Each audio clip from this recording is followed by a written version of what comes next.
Hello everyone, welcome to texture cam.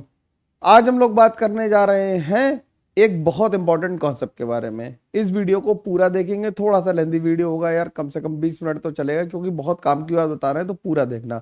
उन सबको शुरू करने से पहले, नया साल आ गया है, सबको नए साल की हार्दिक शुभकामनाएं। Happy new year to all of you. भगवान करे आप सभी लोगों को आपके मन की कॉलेज की सीट मिल जाए, जो आप चाहते हैं, जो आप डिजर्व करते हैं, वहां पे आप पहुंच जाए। मेरी ऊपर वाले से यही दुआ है, ठीक है ना।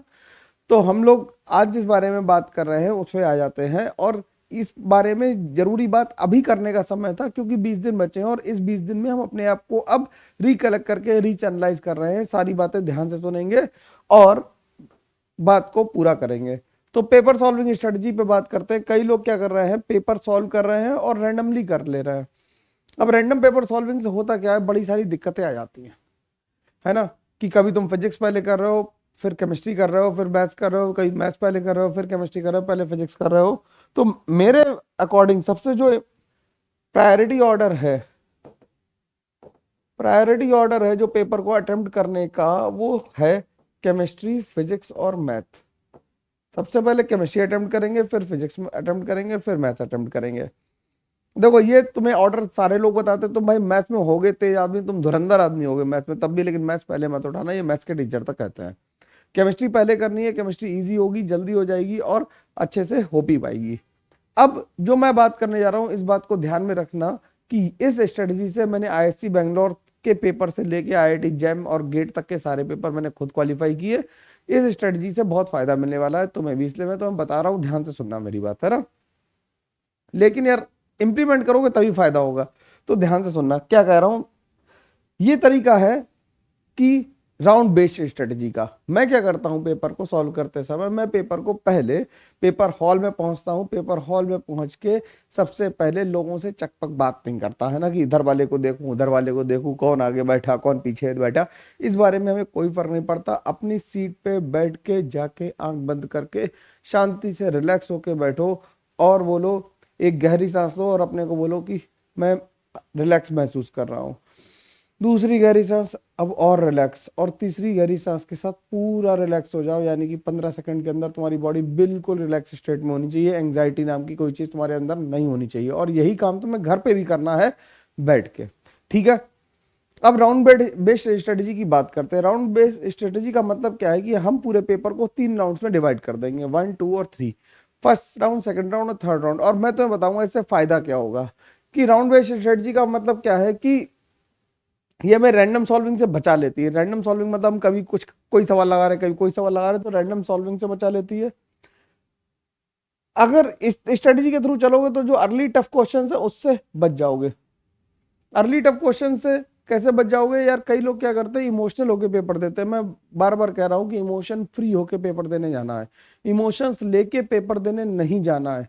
ना तो अपने ईगो को लेके जाना है, ना इमोशंस को लेके जाना है। यानी पेपर को देख के दुखी नहीं होना है और खुश भी नहीं होना है। और प्रॉब्लम क्या आती है कि हम लोग कई बार देखते हैं कि हमारा आखिरी का पेपर छूट गया है, हमने सरल क्वेश्चन देख ही नहीं पाया। अरे ये भी सवाल था, वो बाहर निकल के बंदा बता रहा कि ये सवाल तो तूने देखा होगा, अरे यार ये तो देख ही नहीं पाया, गणित का डिटर्मिनेंट्स का सवाल छूट गया जिसमें आंसर 0 आना था, है ना। बिल्कुल ऐसा सवाल छूट गया। और पैनिक इंक्रीज हो जाता है लास्ट के मिनट्स में, जब पेपर खत्म हो रहा होता है और हम काफी सारा नहीं कर पा रहे होते। तो इस पेज पे तुम्हारे इनमें से कौन सी प्रॉब्लम है, 1, 2, 3 से कैटेगराइज कर दें। तो इसमें 1, 2, 3 कमेंट करना भाई कि 1, 2, 3 में तुम कौन सी कैटेगरी में फॉल कर रहे हो। कि हाँ सर, इन तीनों की तरह की दिक्कत हमें आती ही आती है, ठीक है। तो इन तीनों दिक्कतों का सोल्यूशन हम लोग राउंड बेस्ड सॉल्विंग स्ट्रेटेजी में करेंगे। जैसा मैं करता हूं, क्या करता हूं, सबसे पहले हम लोग करते हैं सबसे पहले बात करते हैं कि कैसे ये स्ट्रेटजी वर्क करती है। सबसे पहले बात करते हैं कि ये स्ट्रेटजी वर्क कैसे करती है। कैसे वर्क करती है, पहले तुम क्या करो कि पेपर को स्कैन कर लो, पूरे पेपर को। तो पेपर को स्कैन करने का मतलब है ऑनलाइन बेशक खट खट खट खट खट खट मारो। मेरे टाइम पे पर पेपर होता था तो मैं फटाफट पेपर देख लेता था। खट खट खट खट मार के देखो एक बार पेपर को। पेपर को देखने में तुमसे 2 या 3 मिनट लगेंगे, और 2 या 3 मिनट ये बर्बाद नहीं हो रहा, बिल्कुल इन्हें लगाओ, है ना। Solve in priority order. Priority order कौन सा था अपना, केमिस्ट्री, फिजिक्स और मैथ्स। इस ऑर्डर में सॉल्व करना है। मैं पूरा लिख दूं, सीपीएम नहीं समझ रहे हो तो केमिस्ट्री, फिजिक्स और मैथ्स, ठीक। इस पूरे ऑर्डर में सॉल्व करना है। ये मैंने पहले कभी नहीं बताई, लेकिन अब बता रहा हूं, ठीक है। डिफिकल्ट क्वेश्चन को क्या करो, उन्हें एंड में पुश कर देता है, उन्हें एंड में पुश कर देता है कि लास्ट में करेंगे डिफिकल्ट क्वेश्चन, पहले नहीं उठाएंगे। देखो पहले हम लोग जब पेपर सॉल्व कर रहे होते हैं ना, तो हमारे दिमाग में, हमारे बैक ऑफ माइंड में लगातार रैंक चल रही होती है, परसेंटाइल चल रहा होता है कि हमने 2 क्वेश्चन सही कर दिए, हमारी परसेंटाइल 99 आई, एक गलत हो गया तो 95 बची, फिर 3 सही हो गए तो फिर 98 हो गई, फिर 2 सही हो गए तो 99 हो गई, फिर 99.99 हो गई, फिर 5 लगातार गलत हो गए तो 80 बची। ये सब चीजें बराबर दिमाग में चल रही हैं तुम्हारे, और इन चीजों को ओवरकम करना पड़ेगा। तो डिफिकल्ट प्रॉब्लम को क्या करो, लास्ट में पुश करो, टेंशन मत लो, हर क्वेश्चन तुम्हें 4 नंबर देने वाला होगा, सरल हो या मुश्किल हो, ये तो बात है। तो कठिन क्वेश्चन के साथ अपने दिमाग को अभी मत खपाओ, वो लास्ट में यूज करना, क्योंकि उसमें ज्यादा समय लगा कि मान लो तुमने एक ऐसा सवाल लगाया जो पूरी इंडिया में किसी नहीं लगा पाया, केवल तुम ही ने लगाया। ऐसा भी एक सवाल हो सकता है बहुत कठिन आया जो केवल तुमसे लगा, लेकिन नंबर तुम्हें कितने मिले, 4, और तुमने लगा दिया आधा घंटा, उसके चक्कर में तुम्हारे 6 सवाल छूट गए। कोई फायदा हुआ? कोई फायदा नहीं हुआ, समय बर्बाद हुआ केवल उसमें। 4 नंबर के लिए 30 मिनट वेस्ट ऑफ टाइम है। तो उसे ईगो से नहीं लड़ाना, उसे किनारे करना है। तो मेरा रूल क्या है इसमें, easy marks first, risky marks last.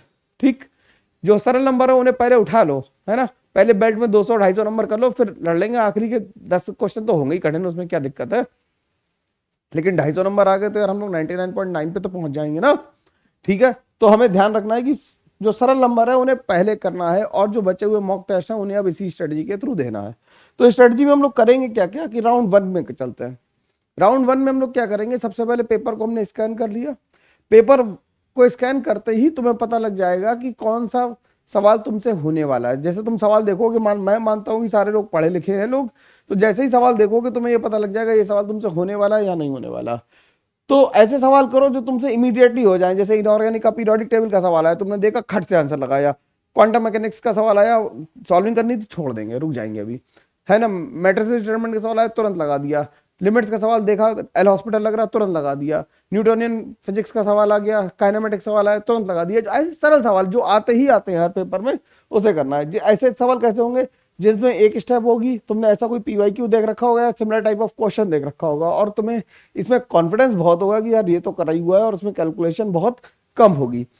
तो ऐसे राउंड 1 करने पे जब तुम 1 घंटे में पहुंचोगे, जब 1 घंटा इस पेपर को इस तरह से करोगे, तो मैं मान लेता हूं कि हर सब्जेक्ट में 30 से 35, हर सब्जेक्ट में 8 से लेके 12 क्वेश्चन तक ऐसे जरूर होंगे 25 में, तो जो सबसे लग जाएंगे।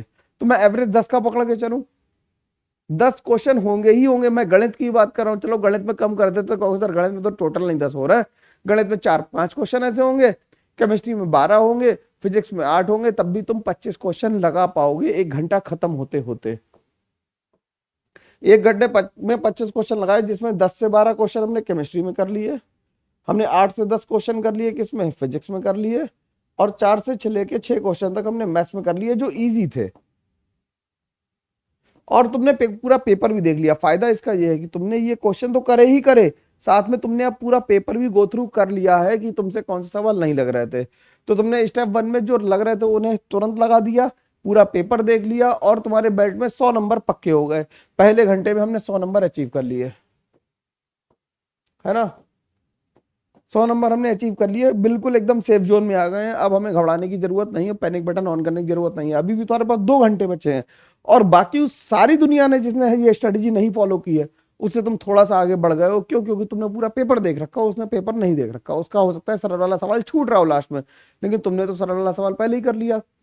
तो ये स्टेप 1 हो गई, राउंड 1 हो गया। राउंड 1 के बाद राउंड 2 में आ जाएंगे।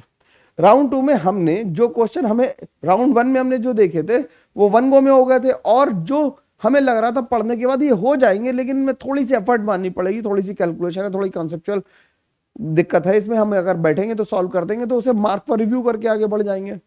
मार्क पर रिव्यू करके आगे बढ़ गए तो लगभग 25 क्वेश्चन में से तुमने 35 क्वेश्चन ऐसे और बचे होंगे जो तुमने मार्क फॉर रिव्यू के लिए छोड़ दिए होंगे। देखना, मेरी बात ध्यान सुनना, मार्क फॉर रिव्यू के लिए छोड़े होंगे। तो अब लगभग 60 क्वेश्चन तुम्हारे पास हैं। अब तुम्हारे पास जो राउंड 2 है वो 1 घंटे का नहीं है, वो 1.5 घंटे का है। उसे तुम आराम से करो। इसमें आराम से करने पे तुम्हें 1.5 घंटे या 1 घंटे 20 मिनट के लिए लगभग मान लो तो 80 मिनट में तुम्हें 35 क्वेश्चन करने हैं। Not a big deal. और ऐसे क्वेश्चन जो तुमने देख रखे हैं तो उनके लिए कैसे करो, जो मल्टी स्टेप क्वेश्चन हो, स्लाइटली ट्रिकी हो या फिर मॉडरेट कैलकुलेशन हो, इनमें ऐसे क्वेश्चंस को हम लोग करेंगे और ये आसानी से होते भी हैं। मतलब ये ट्राइड एंड टेस्टेड तरीका है, ऐसा बिल्कुल ऐसा मैं ब्लफ नहीं कर रहा हूं कि ऐसा करोगे तो ऐसा हो जाएगा, ये मैं करता हूं। मैं पेपर को हमेशा इसी तरह से अटेम्प्ट करता हूं, जो क्वेश्चन जरा सा भी कैलकुलेशन आ रहा है उसे सर्कल मार के आगे बढ़ जाता हूं कि चलो इसे बाद में देखेंगे, पहले जो आ रहा है उसे कर दो। उससे क्या होता है, देखो सिंपल बात है, सारा पेपर मोमेंटम का खेल है। तुम लोग मानते हो इस बात को या नहीं मानते, 2 साल 3 साल तुम लोगों ने तैयारी करी, अगर पेपर वाले दिन तुम्हारा मोमेंटम ठीक है, तुम्हें ये महसूस हो रहा है कि आज हमसे सवाल लग रहे हैं तो सवाल लगेंगे, और ये दिन लगेगा सवाल नहीं लग रहे हैं उस दिन सवाल नहीं लगेंगे। सब मोमेंटम का खेल है। तो मोमेंटम गेन करने के लिए क्या करें, जो सवाल आते हैं पहले उन्हें लगाओ, भैया गाड़ी का पहिया चलने तो दो, एक बार पेन चलेगा, पहिया घूमेगा, सवाल के आंसर आना शुरू होंगे, तो कठिन सवालों के भी आंसर आना शुरू हो जाएंगे। मसल मेमोरी हमारी इतनी है, हजारों की संख्या में हमने सवाल लगा रखे हैं, ठीक है। तो उस मसल मेमोरी से हम लोग सवाल लगाएंगे और मॉडरेट क्वेश्चंस को भी हम लोग निकाल ले जाएंगे। राउंड 2 खत्म होते होते तुम्हारे पास जो समय बचा होगा वो 2 घंटे 25 मिनट खत्म हो गए होंगे, और तुम्हारे पास 35 मिनट्स का टाइम बचा होगा। और 35 मिनट्स में अभी तक तुम 240 नंबर का पेपर कर चुके हो, और हम तुक्के मारने की तो बात करते ही नहीं है, 240 नंबर का पेपर आसानी से हो जाएगा। मैं सबकी बात नहीं कर रहा, लेकिन जो टॉपर होंगे वो 240 नंबर तो टारगेट कर ही रहे होंगे कम से कम, कि 240 का हो जाएगा। अब तुम्हारे पास बचे हुए क्वेश्चन है 15, हर सब्जेक्ट में 15, मतलब टोटल 15 तुम्हारे पास क्वेश्चन बचे हुए हैं। तो हर सब्जेक्ट में तो 15 नहीं बचे होंगे, मैथ्स में बचे होंगे मान लो 10, फिजिक्स में बचे होंगे 2 3, और 2 3 बचे होंगे किसमें, केमिस्ट्री में। ठीक, ऐसा मैं मानता हूं कि मैथ्स टपकाती है, इसलिए मैथ्स में परसेंटाइल कम नंबर पे भी ज्यादा परसेंटाइल आ जाती है। तो हम राउंड 3 पे चलेंगे। राउंड 3 में क्या होगा, इसमें हाई रिस्क वाले क्वेश्चंस होंगे, हाई टाइमिंग क्वेश्चंस होंगे। तो जो अब तुम्हारे पास क्वेश्चंस हैं उनमें लेंथी कैलकुलेशंस है, कॉन्सेप्चुअल डाउट्स हैं, या फिर अनश्योर हो, ये 3 तरह की पॉसिबिलिटी हो सकती है। तो उस 35 मिनट में तुम आखिरी के केवल और केवल 20 मिनट यूज करो, और उन 15 में से अगर तुमने 5 क्वेश्चंस भी कर दिए तो बहुत बढ़िया सिचुएशन में आ जाएंगे हम लोग। 65 क्वेश्चंस कर चुके होंगे और 260 प्लस नंबर ला रहे होंगे। ये तो मैं उनकी बता रहा हूं जो कर ही लेंगे, इससे ज्यादा भी करे जा सकते हैं। तुम हो सकता है 10 क्वेश्चन निकाल दो 15 में से, लेकिन 5 तो कम से कम निकाल दोगे।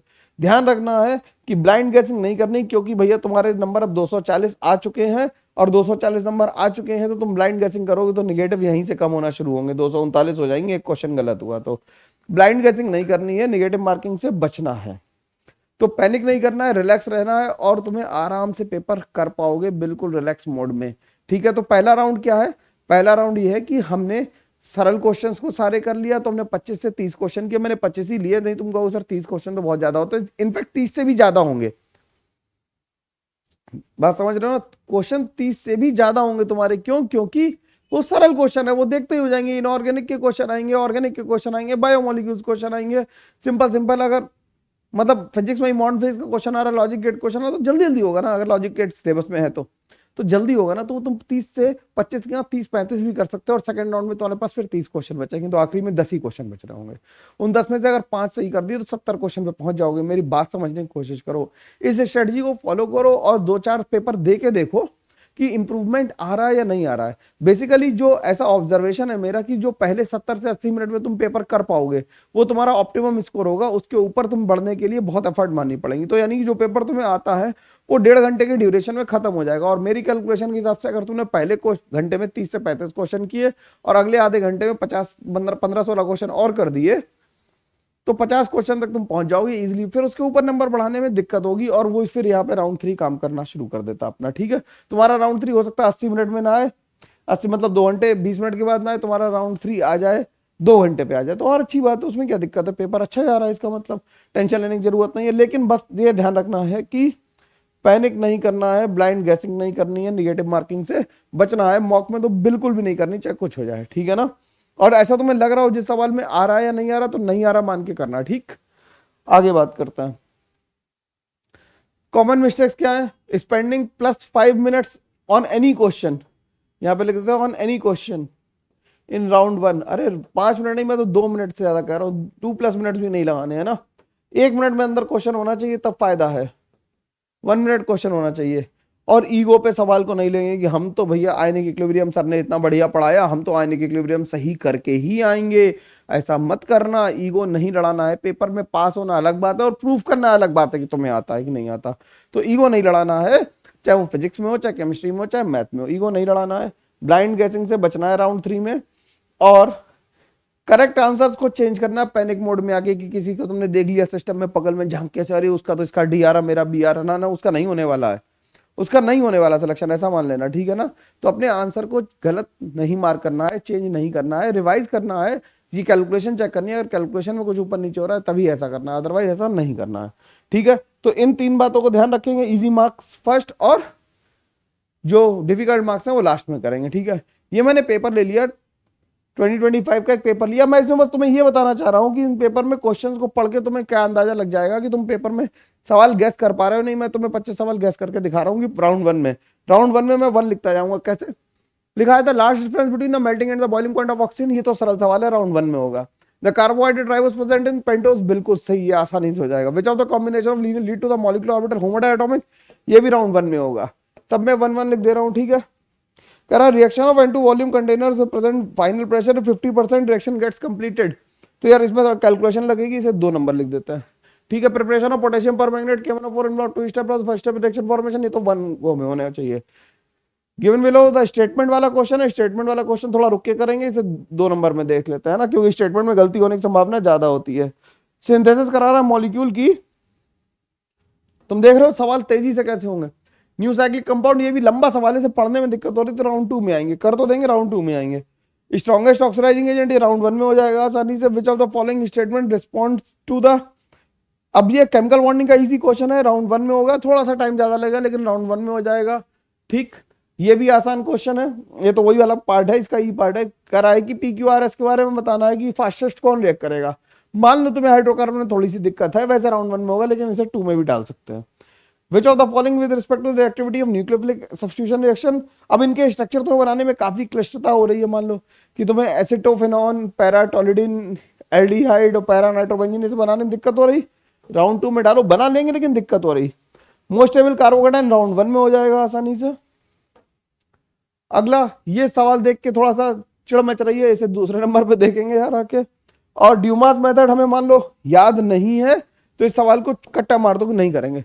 भाई हमने POC नहीं पढ़ी, सर ने पढ़ाई थी तब भी हमने नहीं पढ़ी, हमने वाला वीडियो देख ही नहीं पाया, ठीक है तो छोड़ देते हैं। थर्मोडाइनमिक सवाल इजी सवाल है, एंट्रोपिक बारे में पूछ रहा, राउंड 1 में होगा, ठीक है। पीरियोडिक प्रॉपर्टीज के बारे में बहुत सारे स्टेटमेंट लिखे हैं, नंबर 2 में देखेंगे, क्योंकि कोई ना कोई स्टेटमेंट हमें फंसा सकता है कहीं जाके, इसलिए हम नंबर 2 में देखेंगे इसे आके। तो आगे बढ़ते हैं। 1 मोल ऑफ ऑक्टेहेड्रल कॉम्प्लेक्स, ये सवाल राउंड 2 में देख लेंगे, इसमें मोल कॉन्सेप्ट और कॉम्प्लेक्स दोनों लग रहे हैं, 3 4 रिएक्शन है, राउंड 2 में देख लेंगे, ठीक। KSP आयनिक का ये सॉल्युबिलिटी का सिंपल सवाल है, लेकिन राउंड 2 में देखेंगे, क्योंकि हमें सॉल्युबिलिटी प्रोडक्ट देख के चक्कर आने लगते हैं ना। इलेक्ट्रो का बहुत बड़ा सवाल है, और तो इसे हम क्या करेंगे, इसे हम देखेंगे नहीं, इलेक्ट्रो के सवाल को नहीं देखते, ठीक। कराए the standard entropy for this, ये तो आसान सवाल है, राउंड 2 में कैलकुलेशन के साथ हो जाएगा। The volume of benzoic acid released, ठीक है, तो ये भी आसानी से हो जाएगा, ये नंबर 1 में ही हो जाएगा। करा क्रॉस कंटेनर KP निकालना, KC निकालना, इक्विलिब्रियम का सवाल नंबर 2 में करेंगे, ठीक है। ये देखते जाओ कि मैं कर कैसे रहा हूं। अब सवाल को इतनी देर लगनी चाहिए तुम्हें पढ़ने में, तुम सवाल पढ़ के तुरंत तुम्हें ये समझ आना चाहिए कि सवाल में हो क्या रहा, अगर नहीं आ रहा तो फिर बहुत दिक्कत है भाई। क्या कह रहा है एक्सग्राम, और ये मोल कॉन्सेप्ट का सवाल है, टाइम लगेगा तो राउंड 2 में करेंगे।